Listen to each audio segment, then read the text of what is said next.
Ecclésiaste 1, verset 12, chapitre 2, verset 26, page 611.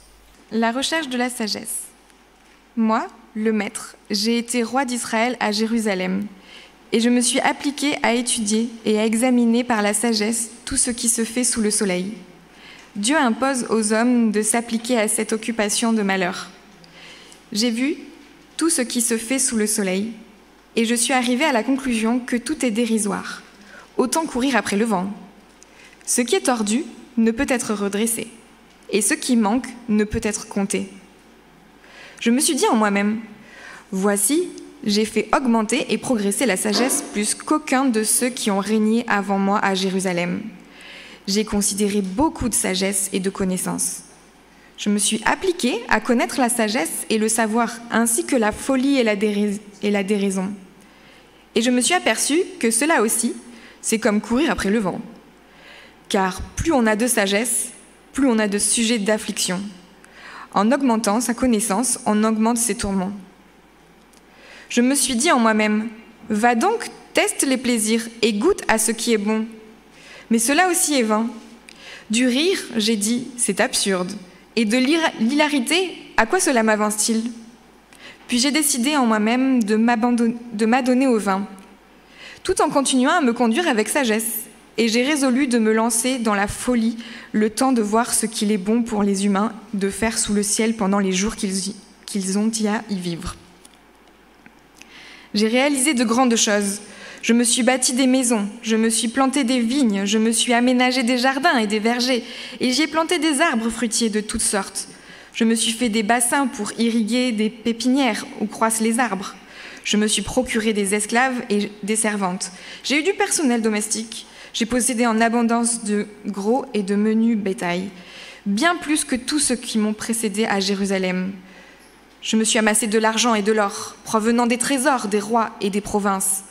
J'ai formé des chanteurs et des chanteuses et délices suprêmes des hommes. J'ai eu des femmes en quantité. Ainsi j'ai été grand et j'ai surpassé tous ceux qui m'ont précédé à Jérusalem. En tout cela, ma sagesse m'assistait. Je ne me suis rien refusé de tout ce que je voyais et désirais. Je ne me suis privée d'aucun plaisir. Oui, j'ai joui de tout mon labeur et c'est la part que j'ai retirée de toute la peine que je me suis donnée.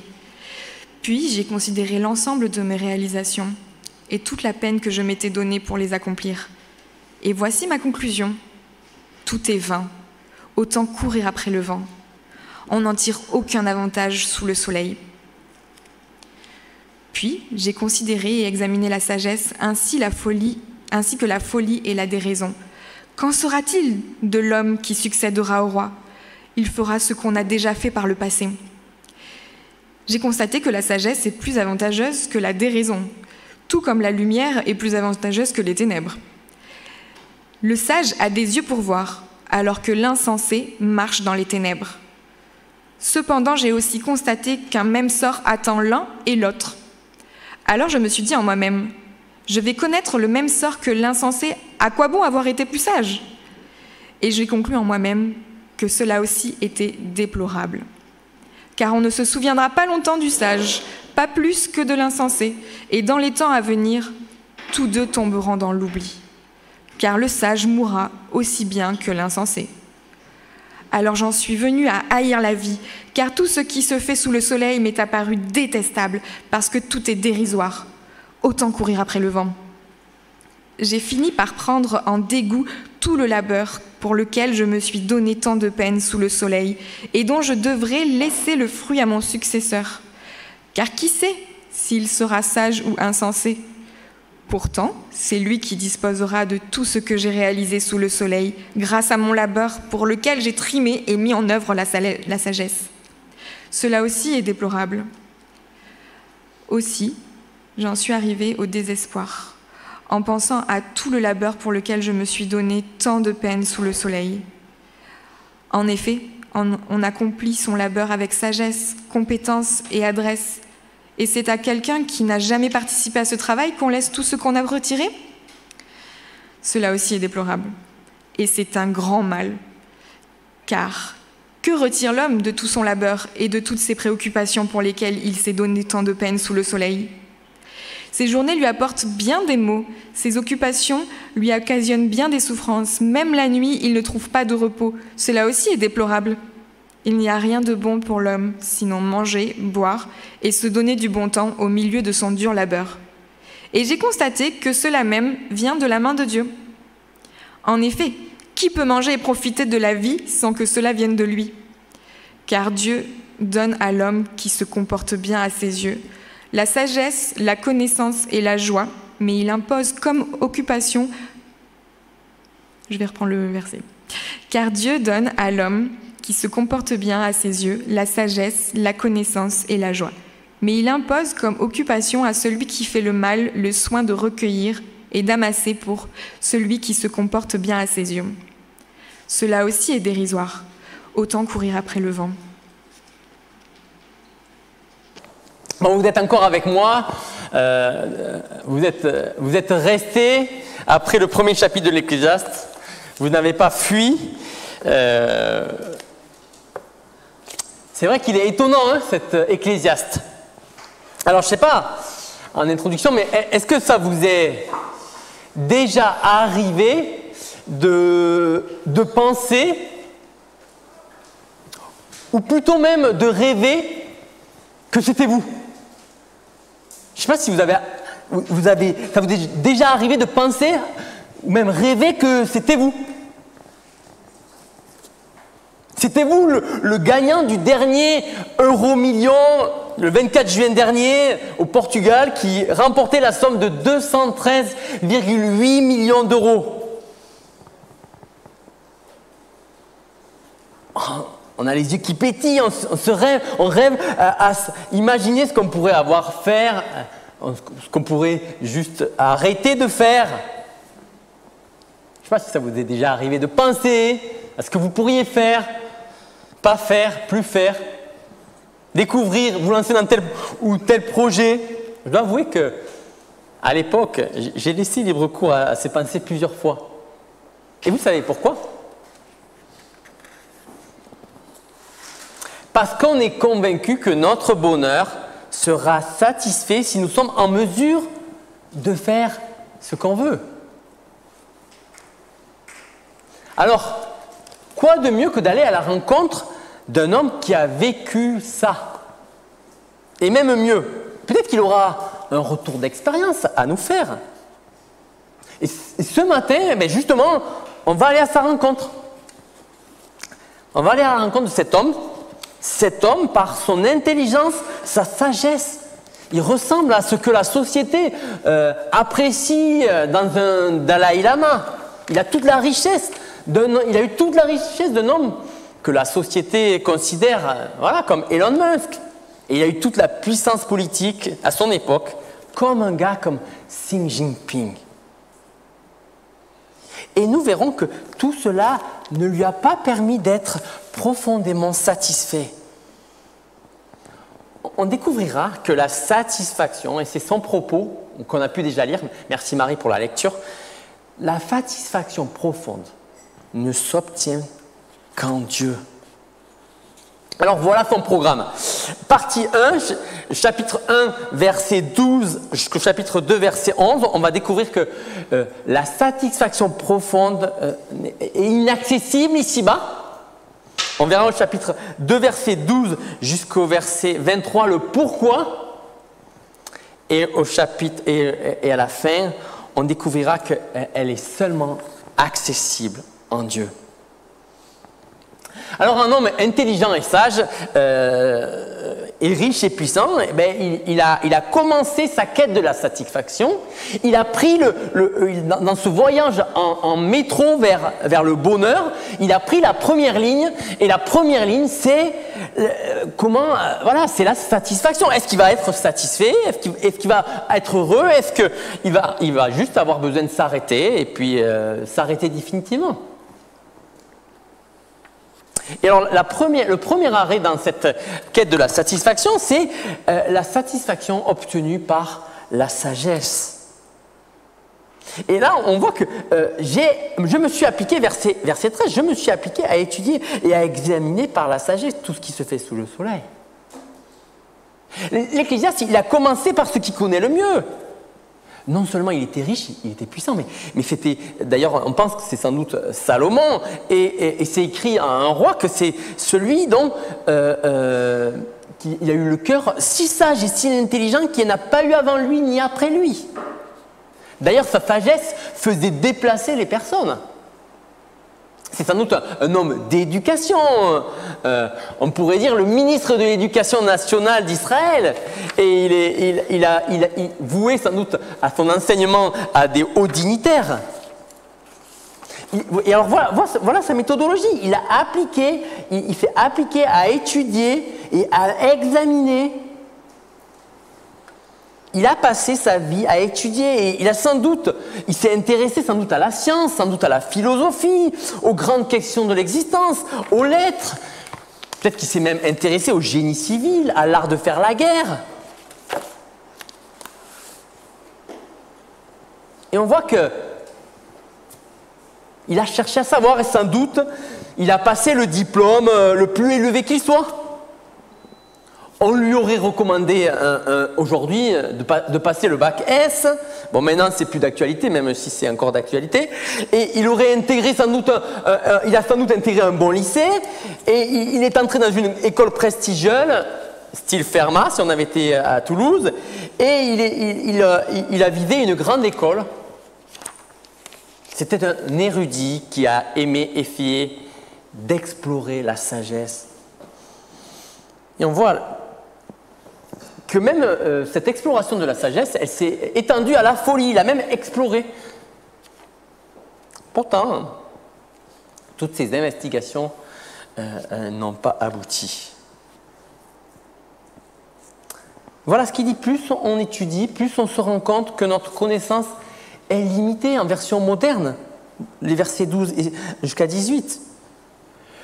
Quand on a l'impression d'être, quand on commence à étudier quelque chose, on a l'impression d'être à côté d'une montagne. Plus on s'y approche, plus on l'étudie, plus il nous faut du temps pour s'y consacrer, et moins on arrive à la cerner.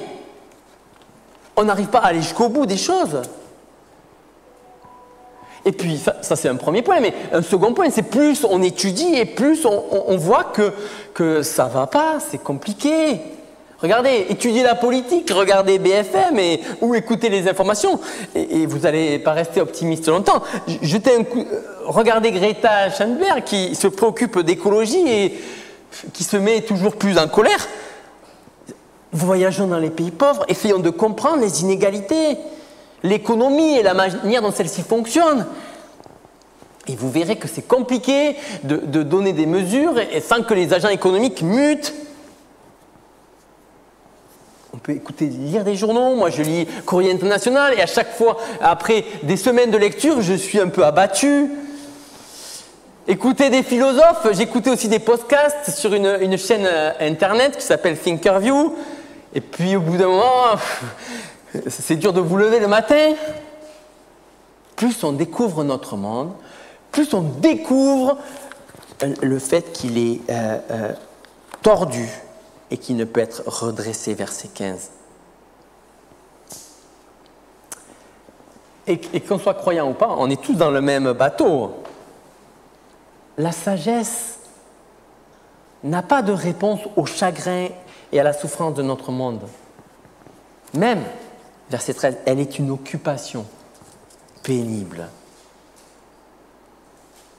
Alors que nos ministères de l'éducation nous suggèrent que notre avenir et notre satisfaction profonde dépendent de la qualité de notre éducation, en réalité, elle n'enlève pas les maux que nous subissons. Au contraire. Et même en tant que parent, on doit être questionné. On doit entendre ça aussi. Parfois, on a tendance à pousser nos enfants à l'extrême, à les encourager, à obtenir les meilleurs diplômes, à rentrer dans les meilleures écoles, pour qu'ils aient un avenir, pour qu'ils soient satisfaits, mais rien n'est moins sûr, dit l'Ecclésiaste. La recherche de sagesse, de connaissance, est une occupation pénible. Elle ne nous donnera pas le bonheur escompté. Avec la recherche de la sagesse, c'est la déception, la frustration, la pénibilité qu'on expérimente. Alors, déçu, notre Ecclésiaste se tourne vers des plaisirs plus simples. Allez, vas-y, va donc, je me suis dit en moi-même, va donc, teste les plaisirs et goûte à ce qui est bon. Du rire, j'ai dit c'est absurde, mais cela aussi est vain. Et de l'hilarité, à quoi cela m'avance-t-il? Puis j'ai décidé en moi-même de m'adonner au vin, tout en continuant à me conduire avec sagesse. Et j'ai résolu de me lancer dans la folie, le temps de voir ce qu'il est bon pour les humains de faire sous le ciel pendant les jours qu'ils y ont à vivre. Voyant que l'éducation n'apportait pas le bonheur, il s'est dit qu'il allait en gros faire la fête, quoi. Et en un sens, c'est un peu l'opposé de l'éducation, opposé de la sagesse. Mais en même temps, ça n'a rien d'étonnant. C'est tout ce que font les étudiants le jeudi soir à Saint-Pierre. D'un côté, ils étudient, ils passent leur vie à étudier, puis le jeudi soir, ils se livrent à l'alcool, à flot, à la fête. Et c'est une manière d'oublier leurs conditions. La vie est courte et même si on passe toute notre journée à étudier, il faut profiter, il faut faire la fête. Mais le lendemain, c'est toujours la même chose, toujours le même réveil. C'est la gueule de bois, excusez-moi l'expression. Tout se dégonfle un peu comme un mirage, quoi. C'est futile aussi. Le rire, la comédie, le divertissement, ça a sa place, bien sûr. Mais ce n'est pas véritablement satisfaisant. Je ne sais pas si vous connaissez Robin Williams, qui a joué dans le film Madame Doubtfire. C'est un gars, il est vraiment marrant. Très rigolo. Excellent acteur. Et il a le don de nous faire rire. Il faut dire, il a eu le don de nous faire rire.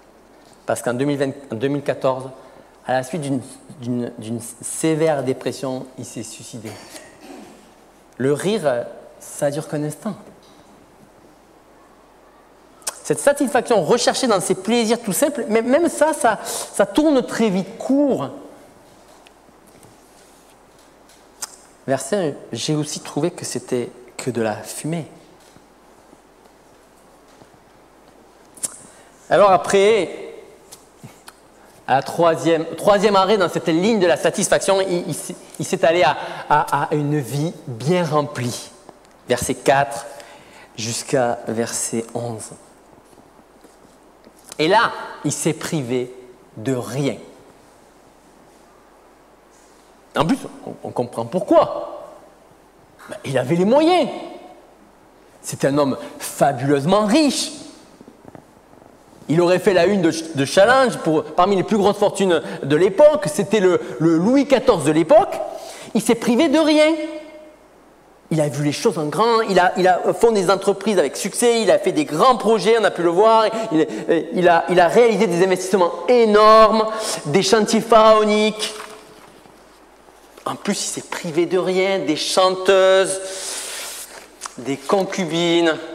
Il ne s'est pas privé non plus des plaisirs sexuels. Il a fait la fête, il ne s'est rien refusé, il n'a rien privé à son cœur, il a profité de la vie, il a eu tout, il a tout fait.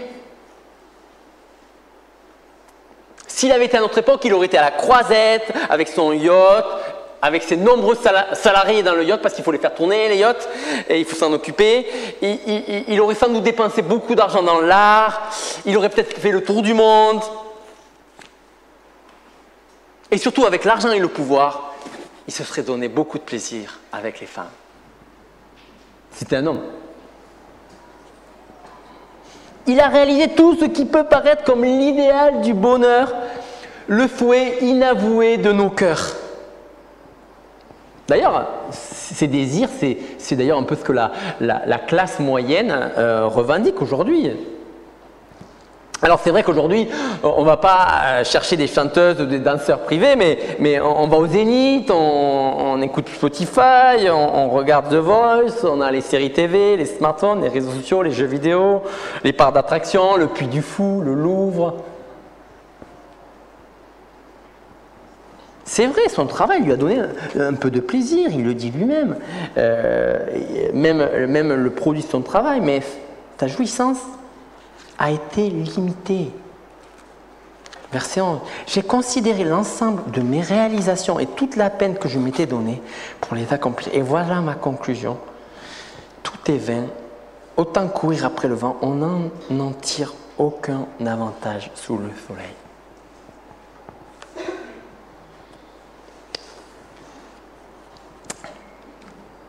Il a tout réussi. Il a marqué son époque. Il a connu la gloire. Il a fait tout ce qu'on rêverait de faire. Et pourtant, il est insatisfait. Tout n'est que fumée. Tout n'est que poursuite du vent. C'est quand même surprenant.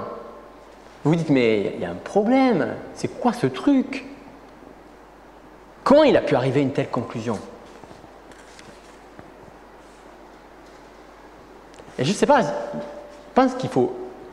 Il suffit de nous regarder. On a une qualité de vie, nous, ici en Occident, inimaginable en comparaison des personnes qui ont vécu 100 ans ou 200 ans avant nous. Pour autant, le niveau de nos satisfactions, de la satisfaction de nos cœurs, il n'a pas augmenté. Non seulement il n'a pas augmenté, mais il a baissé. Il a baissé de manière proportionnelle avec notre prospérité croissante. Nous faisons, comme l'Ecclésiaste, le constat de la déception, que les plaisirs ne remplissent pas nos cœurs.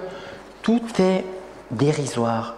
Notre cœur nous dit, j'en ai jamais assez, ça va jamais. Il nous en faut toujours plus de confort, plus de place, plus de sécurité financière, plus de luxe. Nous sommes tous ces enfants insatisfaits, on court après ce que nous n'avons pas. C'est comme l'histoire, j'avais 6 ans, et je venais d'avoir une locomotive, vous savez, une locomotive à vapeur, sans vapeur, mais qui faisait chouchou, et c'était un petit train électrique, et puis j'avais eu beaucoup de joie à avoir ce petit train, et en fait, j'étais allé chez mon voisin, qui était un de mes meilleurs amis, et j'étais revenu tout triste. Mon voisin, il avait eu 10 fois plus de cadeaux que moi. Moi, j'avais eu juste un train électrique. Et ma mère de me dire, il y aura toujours des gens qui auront plus que toi. Mais l'histoire, elle ne s'arrête pas là. Quelques jours après, mon voisin a fini par venir chez moi car il a trouvé que son train était mieux que tout ce qu'il avait reçu. Oui, l'insatisfaction est profondément ancrée en nos cœurs. Même si nous avions tout, nous n'aurions pas le bonheur. Est-ce qu'il a essayé de reconstruire le paradis? Bien sûr. Salomon, d'une certaine manière, en faisant ce qu'il a fait, a essayé de reconstruire comme nous, on veut le faire. C'est notre espoir profond. Mais le problème, c'est que contrairement à ce que Dieu a fait et sur lequel il a dit que tout était bon, le constat de l'Ecclésiaste est bien plus terrible. Tout est futile, misérable, difficile, dérisoire. Ce paradis, cette satisfaction profonde que l'être humain avait avec Dieu dans les 2 premiers chapitres de la Genèse, semble à jamais perdu et inaccessible. C'est bien que la satisfaction profonde ne trouve pas à être satisfaite ici-bas. Mais pourquoi? Pourquoi? Et c'est un peu les versets 12 chapitre 2, verset 12 et suivant, jusqu'au verset 23, qui nous expliquent pourquoi.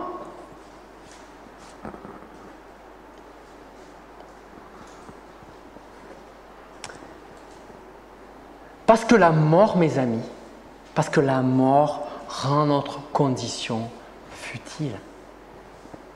Et même si la sagesse a un avantage sur la folie, comme il le dit, elle est avantageuse, comme la lumière sur les ténèbres, verset 13. Le sage a des yeux pour voir alors que l'insensé marche dans les ténèbres. Mais ça fonctionne un peu, vous savez, c'est un peu comme une personne qui découvre qu'il a une grosseur. La personne sage, c'est celle qui va de suite aller chez son médecin. Le médecin va faire un diagnostic, il va constater que c'est un cancer, va s'en suivre un traitement et la personne va être sur le chemin de la guérison, ou pas, dans certains cas. La personne folle, elle voit la même grosseur, mais elle la touche, mais elle va, au lieu de consulter, elle conclut que ça doit être probablement rien. Elle n'aura pas la tristesse de savoir qu'elle a un cancer, mais qu'elle doit subir de la chimio. Mais qu'est-ce qui va se passer pour elle? Elle va mourir à cause de son ignorance. Ça, c'est la folie. La personne sage, elle vivra peut-être plus longtemps, mais même c'est pas sûr. Et qu'est-ce qui va se passer un jour? Elle va aussi mourir. Verset 14. Cependant, j'ai aussi constaté qu'un même sort attend l'un l'autre. Vous comprenez, qu'on soit sage ou fou, la mort vient niveler tout et rend donc futile ce que l'on a choisi de faire sur la terre. Faire ou ne pas faire. Ça rend futile et donc éphémère. Qui que nous soyons, qu'est-ce qu'on ait fait, qu'on ait réalisé des choses glorieuses dans notre travail, qu'on ait vécu au crochet de la société, mes amis, nous connaissons tous le même sort, la mort. Et pour lui, pour l'Ecclésiaste, c'est l'objet de sa méditation. Il médite sur sa propre mort. Je ne sais pas si... Je pense que d'ailleurs c'est là où on a un peu plus de lucidité. Je ne sais pas si ça vous arrive souvent de méditer sur votre propre mort. Je sais que normalement on évite à tout prix. Si vous voulez plomber l'ambiance lundi matin, là, la machine à café, vous parlez de la mort. Vous parlez, j'ai médité sur ma propre mort là. Là, ils vont tous rentrer dans leur bureau, vous inquiétez pas. Si vous vouliez travailler, ça va être efficace. Mais parce que la société ne veut pas en parler, elle fait tout pour l'évacuer. C'est pour ça qu'on vit le moment présent en éloignant toute pensée en lien avec la mort. En même temps, c'est logique. C'est l'athéisme pratique de notre société. S'il n'y a que cette vie, ça ne sert à rien de penser à la mort. Autant profiter du moment présent. L'Ecclésiaste, au contraire, veut qu'on y médite. C'est son travail pastoral. Il veut nous aider à ce que cette méditation nous permette de vivre en tant que croyants à la gloire de Dieu. Il veut qu'on comprenne que nos vies, elles sont limitées, mortelles, que le jour de notre mort va bientôt arriver et que cette perspective-là relativise beaucoup de choses.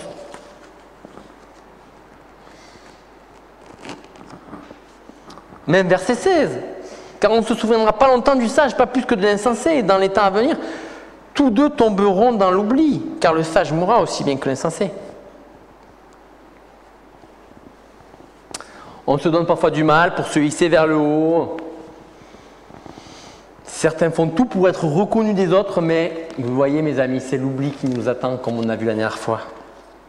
Tout est oublié. La mort, c'est la plus dramatique conséquence du péché. Au centre, elle y est.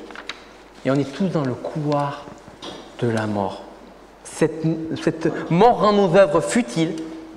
L'Ecclésiaste, mes amis, il est inconsolable. Quelqu'un va bénéficier de tout ce qu'il a fait et il ne sait même pas si ce sera quelqu'un qui aura travaillé beaucoup ou si ce sera quelqu'un d'insensé, un enfant gâté. Mes amis, soyez au clair. L'Ecclésiaste, son projet, ce n'est pas de nous conduire demain chez le médecin pour une prescription d'antidépresseurs. Mais il veut qu'on soit au clair. Il veut percer nos illusions pour que l'on ne s'adonne pas de manière acharnée à ce qui ne peut nous satisfaire.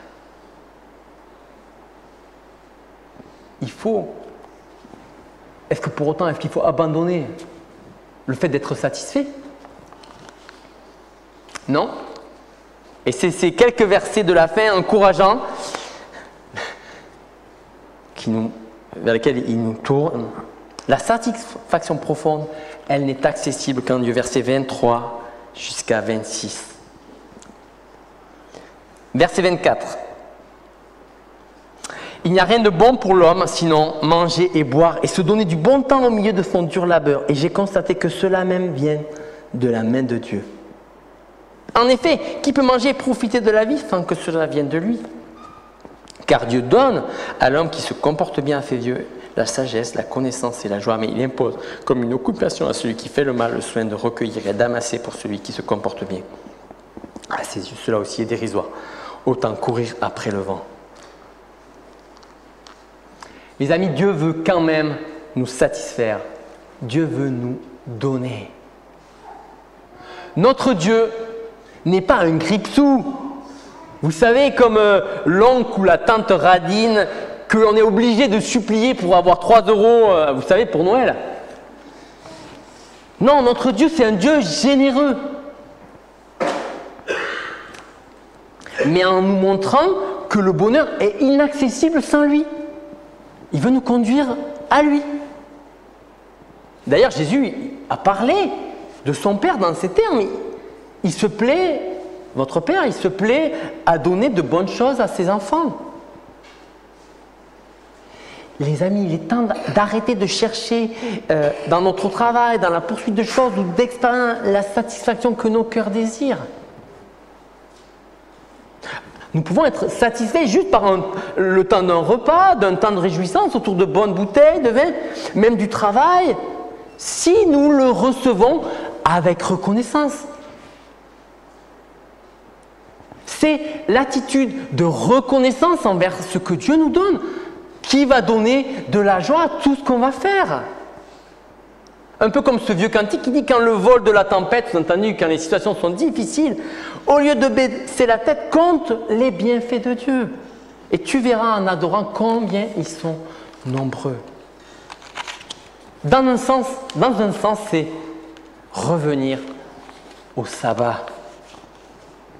Cette idée que on travaille 6 jours et le 7e jour, c'est un jour à part pour Dieu.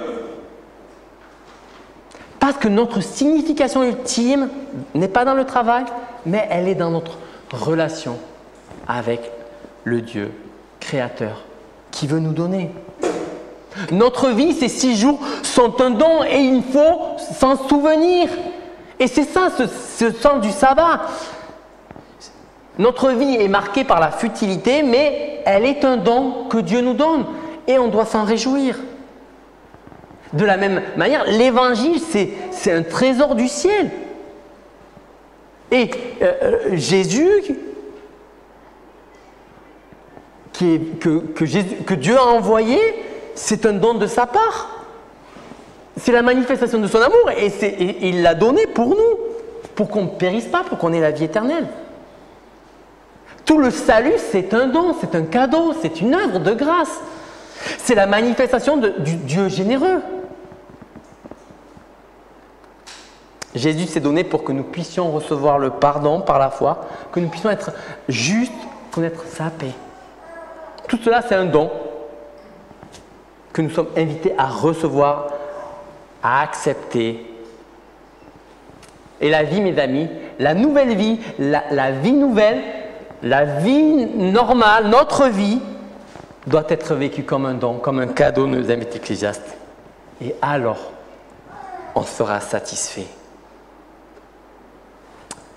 L'Ecclésiaste ne nous conduit donc pas à mépriser les plaisirs, ça serait l'ascétisme, vous savez. Non. Mais il ne nous conduit pas non plus vers l'hédonisme. Ce n'est pas la satisfaction de nos plaisirs qui va nous donner de la joie, une joie profonde. Non, l'Ecclésiaste nous invite à trouver notre joie, notre bonheur en Dieu, en découvrant que tout ce que nous sommes amenés à vivre, parfois même difficile, c'est un don qui vient de lui. Et vous savez, quand vous recevez ce que Dieu donne, alors vous pouvez vous saisir de cette parole d'Augustin qui dit « Rien ne manque à qui Dieu reste ». La mort est celle qui détruit tout. Mais avec Dieu, les choses sont différentes. Notre vie peut être vécue à sa gloire. Et pourquoi l'Ecclésiaste nous fait cheminer vers cela? Parce que nos cœurs cherchent toujours de la satisfaction ailleurs qu'en lui. Et on est souvent bien triste, pourtant après, quand on cherche notre satisfaction en Dieu, alors on peut profiter des choses simples qu'il nous donne et nous réjouir. Prions.